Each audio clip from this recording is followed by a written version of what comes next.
an incredible man. He hosts a podcast. He's written 10 books. He's about to, I think, be a household name. They're remaking Cosmos, and he's going to be the host. And he's just an incredible guy.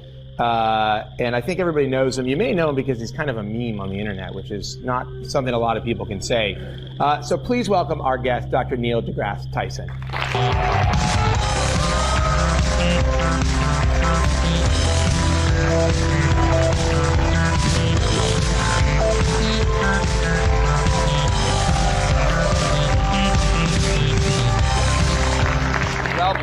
Welcome. Did you move our sofa? Sometimes. I mean, did the sofa, did it move, really? Yes, it did move. So let me ask you something. You were voted People Magazine's sexiest astrophysicist alive in the year 2000. That was a few years ago. Well, hold on. That's what I want to know. Did that category you don't see a lot nowadays? Yeah, did they retire the category, or do you just hold the title until the end of time? And when is the end of time? All right, so first, I don't get big-headed about that distinction because consider the category, right? I mean, I don't know what the competition was. You just diss the rest of the astrophysicists. No, I'm just saying. I don't know. Why, was Stephen Hawking in the? I don't know who's in the list. All right, this is getting deeper and deeper. I don't know who's on the list. Who else couldn't be the sexiest astrophysicist? I don't know. They had other categories: sexiest action star, sexiest news anchor, sexiest model. Did you win any of those? No. I just run sexiest astro. Now, the category did not exist before me, and it has not arisen afterwards. I don't know if you know this. You're kind of a meme on the internet. There are animated GIFs of you, or GIFs, depending on who you talk to. You become like a guy who appears completely out of context. How does that make you feel? Initially, it was really weird and creepy because my image would just be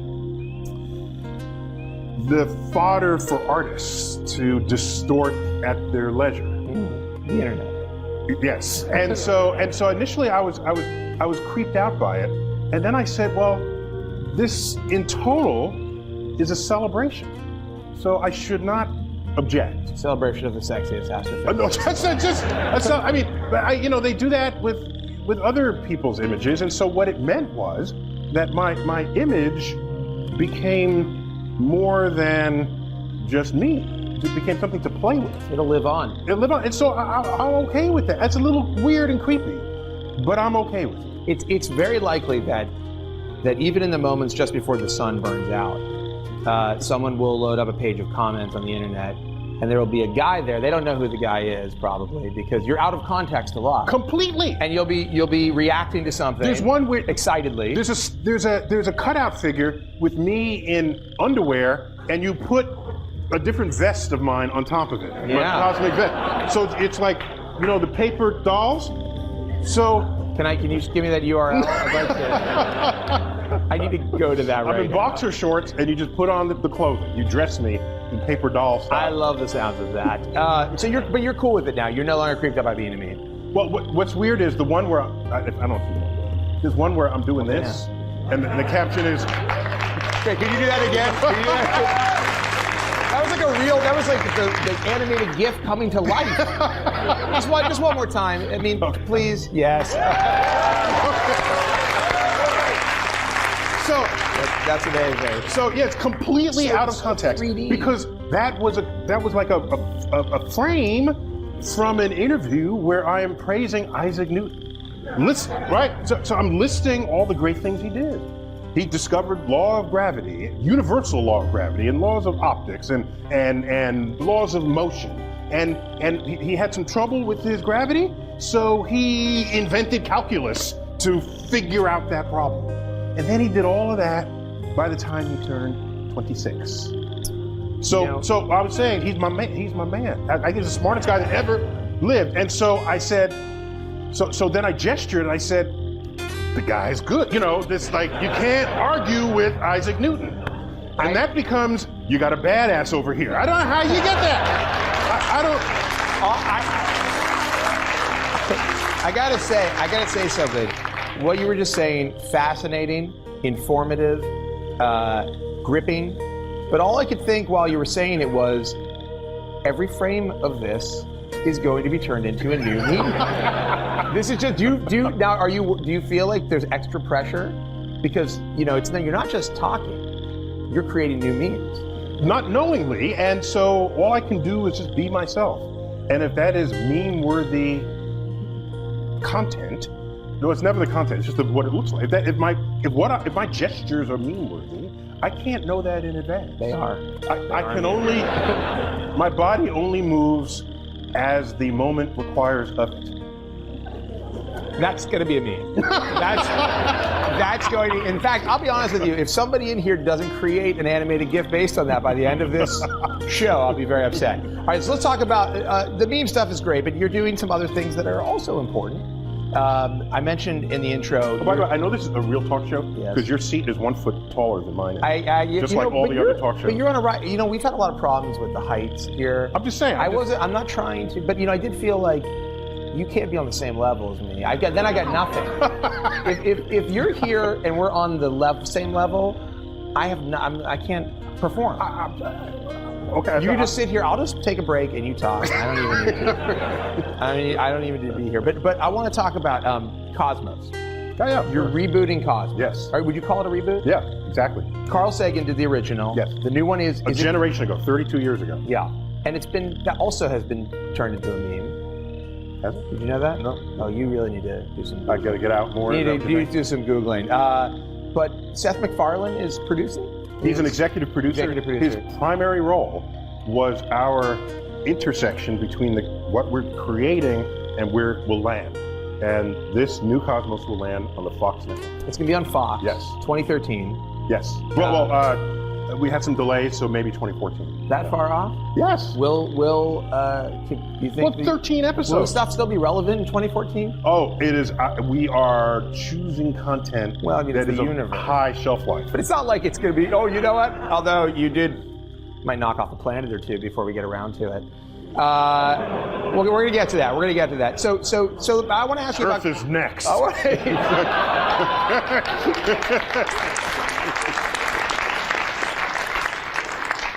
Meme. That's going to be a meme. But I want to ask you, America is not at this point known for being really into science. And I think you know this. We're not at the present moment, we're not a country that is talking about and thinking about science a lot. Are you? Just want to get comfortable. You just slip your shoes off? Okay, that's it. Okay. Sorry. I'm more comfortable now. Go on. I don't. What is going on? I don't. You had a question on science losing its meaning in the American public. Yeah. Go ahead.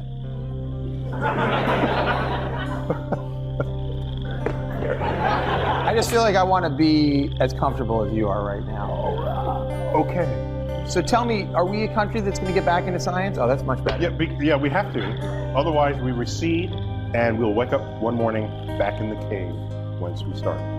Well, there'll be some stages before that. No. It'll be like a kind of a crappy house, and then an we apartment. Slide back, and one day we will wake up, we'll be in a cave, and everyone else will be in flying cars. And we'll wonder what happened. You mean people in other countries? Other countries, yeah. They're going to beat us with a flying car.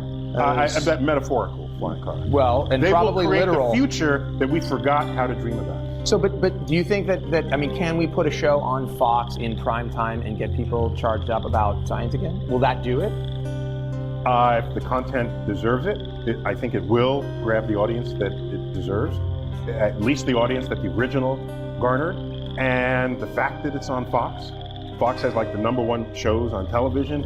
It's got you look at the whole Fox portfolio. It's 20th Century Fox, which brought Avatar to the screen. It's Foxlight Pictures, which brought Slumdog Millionaire. That's the indie arm of Fox. It's the conservative commentary that's rampant on Fox News. Which you love, right? You're into that.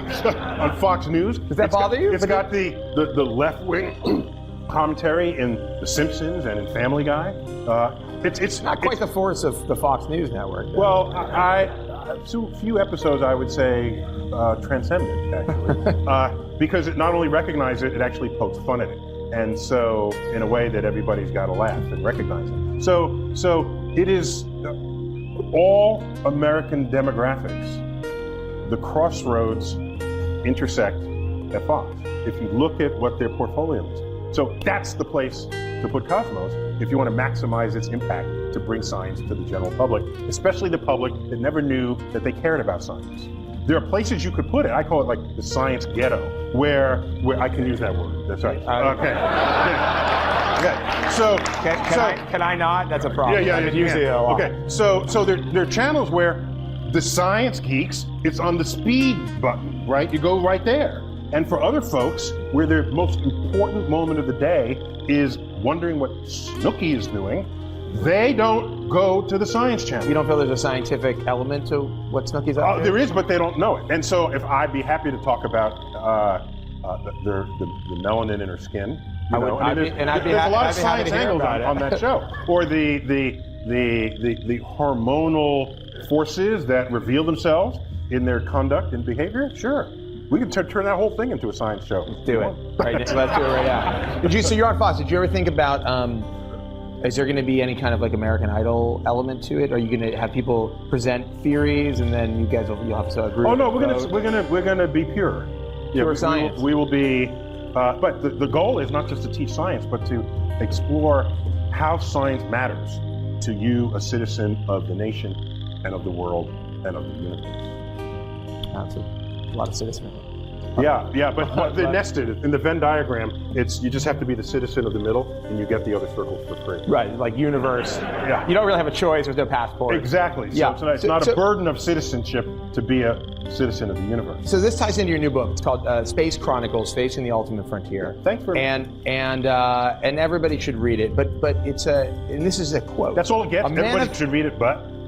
Well, it's a manifesto. This is a quote. A manifesto on the importance of space exploration for America's economy, security, and morale. Yeah. How does that work? Okay. Because we're That's a great question. Let me set it up. Let me just set it up. Right. We're in at least in America. Right. Economy is in trouble. Jobs are in trouble. We have healthcare issues. We've got a presidential debate. A presidential race coming up could change the way. Could go to a war with Iran. All kinds of crazy stuff happening. I feel like, and by the way, I agree with you. I'm just playing the devil's advocate here because I want to know, and I think everybody should hear you say it. Why should people care about going to space? Why should people care about space travel or exploring when we have bigger problems to tackle? And you see, we haven't invested in it, right? And there are obvious reasons. So how are we going to get people to care? I'm not requiring that you care about space. That matters to me personally and emotionally, but not politically. You should care about space not because space is cool, which it is. You should care about space because advances in a space frontier reset what it is for a nation to dream again. And when you dream about a future that you can enable with science and technology, then an innovation culture takes root in your nation. And when you are part of an innovation culture, what you innovate becomes tomorrow's economies. And that's what keeps the jobs here. That's what stimulates interest in science in the schools. That's what relaunches the economic stability of your marketplace. And so you don't have to care that we're discovering something on Mars. The fact of getting to Mars required that we innovate. Because if you do something tomorrow you've never done today, you got to invent something new to make that happen. You have to. And I'm talking about big innovations. The NASA portfolio today needs biologists because we're looking for life on Mars. Chemists, aerospace engineers, mechanical engineers, electrical engineers, astrophysicists, geologists. There'll be planetary geologists. All the frontier fields of the STEM fields, the science, technology, engineering, and math. All the subjects that feed these four topics are in the NASA portfolio. And NASA wins every time. You could say, well, I care about the ocean. Make your pitch to the 8th graders. Oh, we still don't know what's at the bottom of the ocean. There could be new fishes, new plants, okay? So I need a biologist to help me look for life at the bottom of the ocean. You're done. I get up. We are looking for alien life on Mars. I need a biologist. Who's with me? Okay, I win. I win that one. Okay, your argument wait, another one. Okay, we need to be concerned about energy and this. I'm not arguing that. But what's going to inspire people? You get up in front of the 8th graders and say, who wants to be an aerospace engineer so that you can design an airplane that's 20% more fuel efficient than the one your parents flew? That's your pitch. I get up. Who wants to be an aerospace engineer because we need a new airfoil to navigate the rarefied atmosphere of Mars? I win. Okay? So I win every time. So NASA is proxy for all that captures the dreams and career trajectories that we want to reinstill in the educational pipeline. That's why I say just double NASA's budget. It's a half a penny on a tax dollar right now. And what is the budget right now? Half a penny on a tax dollar. So that converts to like 18 billion. Right? Now you say you're gonna have to pay a full penny to NASA? Of every tax dollar, yeah. I don't think I can. Yeah, I know. So that's fine. So I'm not here to twist people's arms. People, after I'd said all this, because it's not the first time I said this, right? I said this, and there's like hashtag penny4NASA with the numeral 4. There are now websites, penny4nasa.org, penny4nasa.net. People, it's like grassroots, and I testified in Congress in front of the Senate just 10 days ago, and I thought, there's like 3 senators there from a committee of 25, but there's a camera there, and like I get home, it's on YouTube, okay? And turned into a meme. And people are, and I'm looking at the comment thread, some people said they were in tears, and I think because it moved them, and I was happy to learn that, but I'm not trying to lead a movement. I'm just trying to alert people of the causes and effects of action versus inaction. If you do not invest in NASA, you will think that your solutions to society's problems, we need better science kids? Let's make a better science teacher. Let's train teachers. Okay, I fixed that. You're saying send the teachers to space. No. Is that right? Right. So put the kids in space. No. So the people who think that that's a dyad that gets solved just by putting the money in it, and then with the jobs are going overseas, well, let's change the tariff regulations. Let's add tax incentives to keep the factory. Oh, fix that. That's another Band-Aid there. And then the economy. You want to boost the economy, so let's put some money in innovation sectors. Okay. And I'm saying, you can't legislate innovation. It's got to come out of the creative juices of really smart, motivated people. And how do you get smart, motivated people to want to do smart, motivated things? You have motivational goals set in front of them, like we're going to Mars. We're going to set up a colony on the backside of the moon. We're going to stop that asteroid that has our name on it. There's a good one for you. Wait, what? Okay? The asteroid. Are we in trouble? Is this going to be like the movie 2012? Starring John Cusack. But that wasn't an asteroid. Also stars Serendipity, by the way. Weirdly enough. I don't know. I didn't see it. But yeah, it wasn't an asteroid. That was neutrinos from the sun. Are we going to be hit by that melted the inside of the Earth. But hold on. Getting back on what you're saying. Just thought I'd give some details on it. Really? Thanks for ruining. Thanks for ruining 2012. Don't mention the movie unless you can't hang with the geek factors of the movie. Fine. That is a very good Don't point. go there. Let me ask you a question. Just saying. But does it have to be NASA? Can it not be some of these, Virgin Galactic or any of these? It will never be. You think it has to be NASA? No, there's a reason for it. It's not because I want it that way. No private industry could create this thing. No, there's a reason for it. It will never happen that way. Because going to Mars has never been done before. The costs are unknown. There are unquantified risks, and it's really dangerous. This is like the exact argument against investing in it, right? Well, that's my point. This man would hear this and go, no, we're not doing that. Exactly. That's the whole We're going to make a faster car. Businesses don't do things. When you put all those 4 factors together, you cannot attract investors and make a business case for it. But a nation can, and the nation says, we want to do this because, in the 60s it was militaristically driven. But I want to do it now without military motives, right? We need the military motive. Well, no, we don't need it. We can have economic motives, is my point. It'll also drive the economy. Not quite as exciting as a military motive, though. There's I don't want to die motive, and the I don't want to die poor motive, right? So I'm on the second, the poor part, right? Yeah. Now the thing is, I don't want to die poor. Both Democrats and Republicans can really kind of get together on that. They do agree on that. Yeah, they would so agree on that. And so for them, not for the. I think our political landscape is not. It's I don't want to die poor. Me, the politician.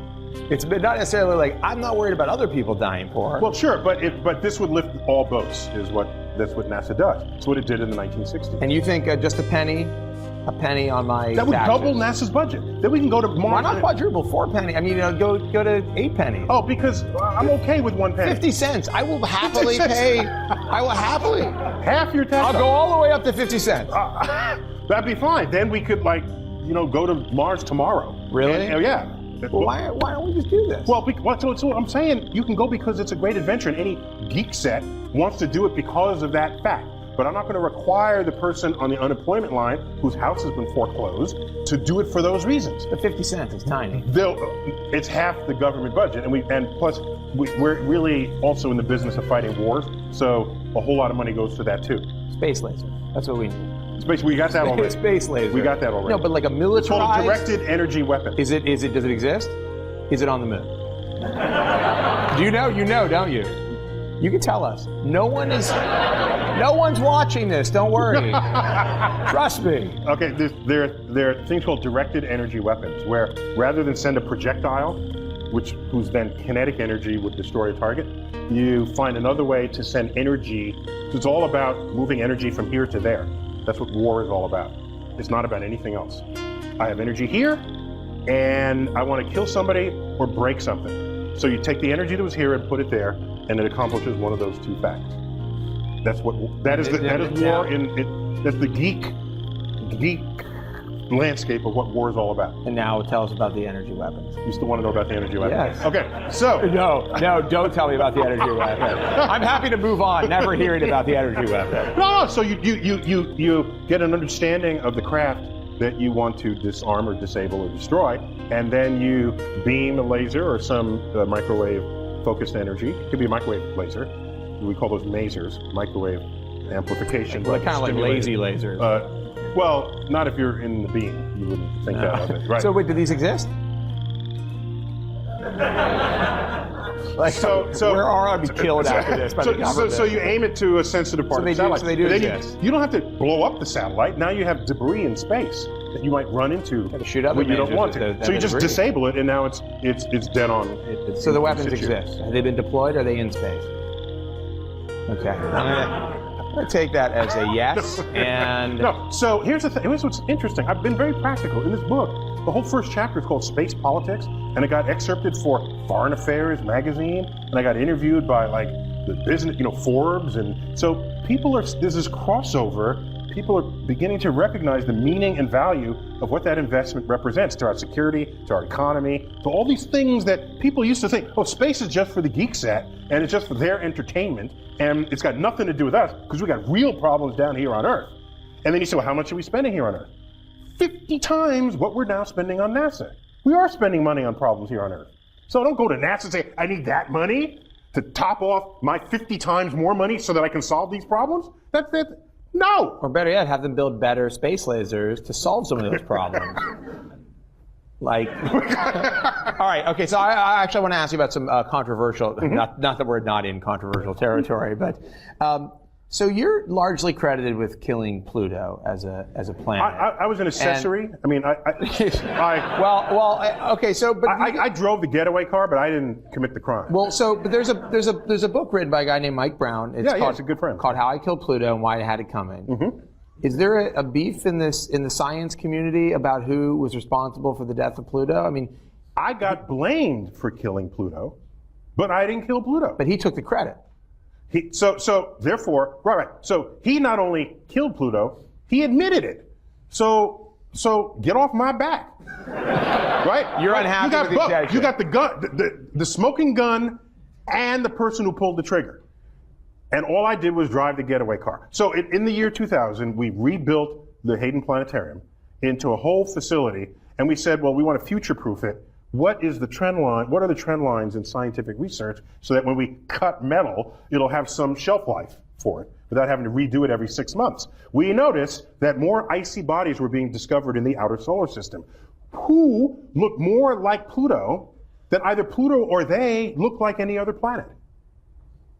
That's an awesome sentence, by the way. I don't know if you follow that sentence? Me. Okay. So anytime that happens in science, you say there's a category just waiting to be named. a new bin of identity, just asking for it. And so Pluto and these other icy bodies are part of the Kuiper belt of comets. Kuiper was a guy who predicted that this belt of frozen objects would exist beyond Neptune. Sure enough, there they are. Of course. And Pluto was the first among them, and we just grandfathered it in as planet, but it's really puny. It is much smaller than our moon. Half of its volume is I mean, how ice. small? I imagine Pluto as being like, could fit like somewhere on the stage right over there. How small is Pluto? Okay, I'll tell you. If Neptune. Don't use Neptune. Go with like a basketball, compared to a basketball. No. You don't know where I'm going to land. That's true. So how would you know tell me not to go there? Well, if it's a reference point, I'm just saying. Oh, no, okay. So if Neptune were analogized with a Chevy Impala in mass. Yes, okay? of course. So now how big is Pluto compared to that? So this Chevy Impala parked at curbside. Pluto would be not like a Mini Cooper. No, it would be a Matchbox car sitting on the curb. All right, but compared to the moon. The moon is, I forgot the exact number, it's like 8 times the mass of Pluto. Our moon. Where can we put Pluto in the world? Can we put it down somewhere? Pluto would fit between like here and Chicago. Okay, so it's not really that big. Didn't I just say that? Why are we? What? Okay. Wait. By the way, I don't even have size issues with. I mention it, but I don't have size issues. All right. I'll tell you why. You should never invoke size if you're dissing Pluto, because Jupiter is more bigger compared to Earth than Earth is compared to Pluto. So if you're sitting on Earth poking fun at how small Pluto is, the Jupiterians, if they were in charge, would say the solar system has 4 planets and everything else is debris, including Earth and its puny Earthlings crawling on its speck surface. Do you think there's a movement amongst the Jupiterians that do you feel like we've got pressure from the Jupiterians? I think we don't stand a chance. Jupiter has a storm, a big red storm. It's called, and it's a spot, and we call it Jupiter's red spot, because in my field we call it like we see it. Unlike the geologists or the biologists, stupid geologists, or the chemists that go out of their way to make words this long, so you have no idea what they're talking about. All right? With us, it's all one syllable. Big Bang, black hole, red giant, white dwarf. There's a red spot on Jupiter. It's called Jupiter's red spot. There's spots on the sun. We call them sunspots. Okay? That's official lexicon. Because the universe is complex enough to lay a smokescreen of vocabulary to distance you from who it is you're trying to communicate all of its grandeur to. So, there's a red spot on Jupiter. It's a storm. It's at least 300 years old. It's a raging storm. The storm is bigger than Earth. Uh-oh, there's a meme there. The end. Goodbye. Why are we even here? Why do we put on this show? When are we going to talk tech gadgets? Well, I'm getting there, show? Man. I'm about to get there. I'm just about to get there. And now you've ruined it. Are you happy? All right, listen. Backstage, we were talking, and I was like, got all these universe questions. Where does the universe end? When are we going to die? Is the sun going to blow up? Whatever. Dr. Tyson was not impressed by my questions. He was like, when are we got to talk about gadgets? Are we going to talk about gadgets? Is this a gadget show? Which I was blown away by. And I asked people for questions on Twitter, and they were like, ask them what kind of phone he uses. So we're going to talk gadgets now. Okay. We're going to get deep. And I got news for you. This is my wheelhouse. This is, you got Pluto, you have the universe, I have iPads, okay? Not quite as cool, but pretty cool. All right, so look, what kind of phone do you use? It's iPhone. Which generation? It's the one behind. I don't go to. I think you mean the iPhone 4. Yes. Now, can I tell you how I first bought an iPhone? Yes. Can I tell you that? I hope you do. It's all right. Some years ago, back when the year the iPhone first came out. 2007. that what that was? Thank you. So that year I had semi-season tickets to the Yankees. I'm born and raised in the Bronx, so I'm a legitimate Yankee fan. That's just my hometown team. All right, so I'm there. The iPhone had been out for like a month. And it would have been in July, I think. I would get them on one of these. We'll find out. So, you know, when you have season tickets, you know the other people in the area, in the sections, right? So I'm there. It's like a Wednesday afternoon game, and a couple comes in, kind of youngish. If I were to sort of stereotype them, I'd say fresh out of college, first internship in New York, summer intern, right? So maybe early 20s. A couple. They come in and sit to my left. She sits, the heterosexual couple. She sits to my left. He sits to her left. This is important. Okay, go ahead. I'm sorry. Sometimes you only learn that it's important at the end, okay, rather than at the beginning. Okay. So the woman is especially attractive. Like on a scale that's just kind of off scale. Okay? Yeah, it's not on a scale. It's off the scale. All right. Beyond 10. Yeah, 11. So 11. It's still on the scale, really, but no, 11. It's not. No, it's not on the scale. Off the scale. Yeah, it's off the scale. So he is kind of frumpy. Okay? Just that you would not have paired them, but love knows no bounds. So it's fine.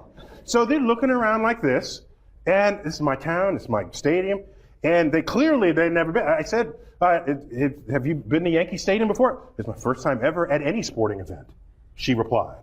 So I said, oh, okay, well, that's Babe Ruth's corner, and that's where and I'm doing all this, okay?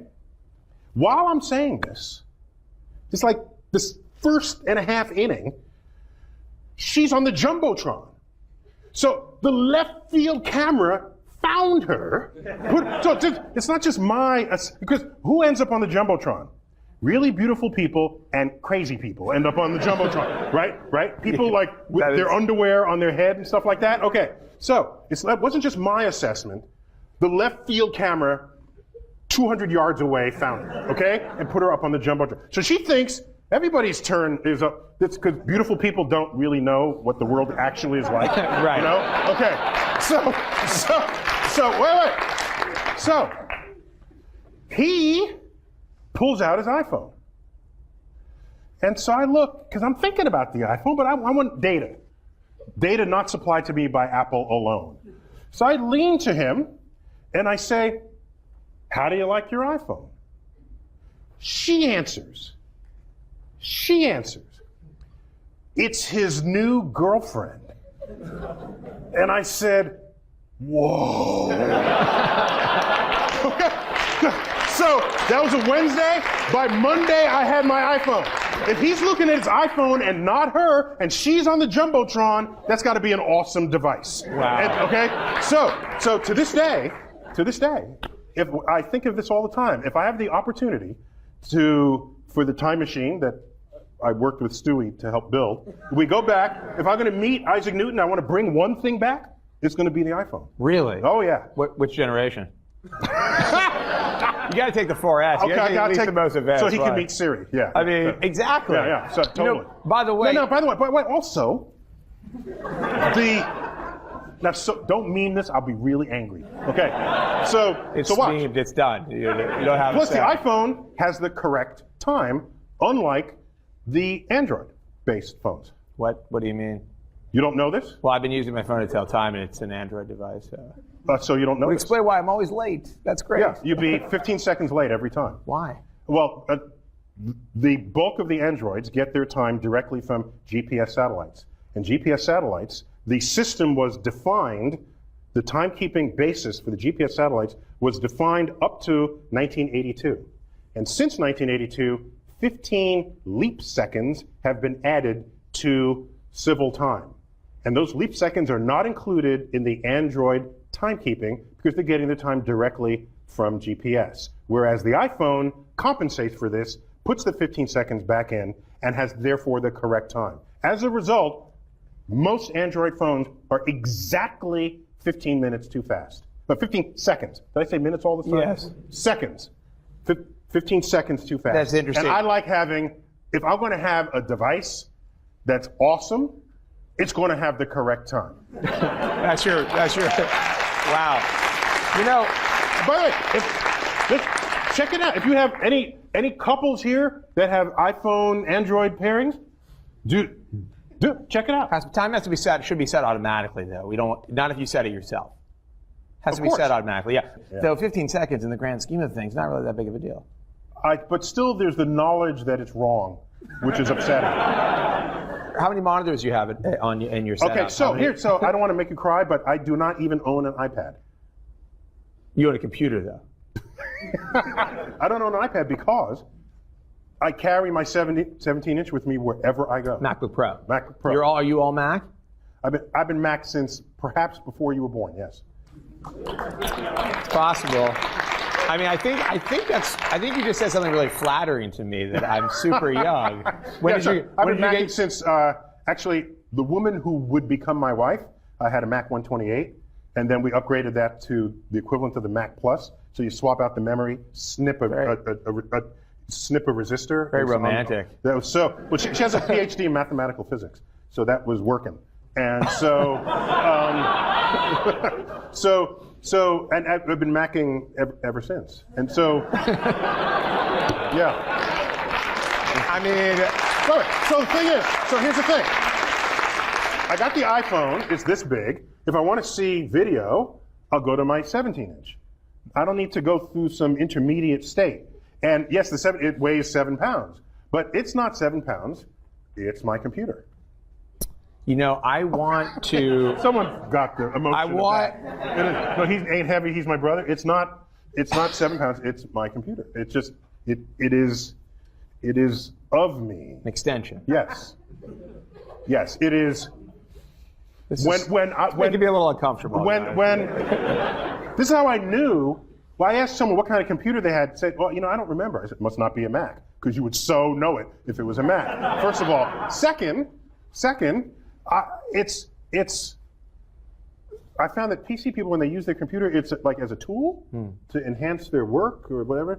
Whereas the Mac, it's not a tool. It just is me.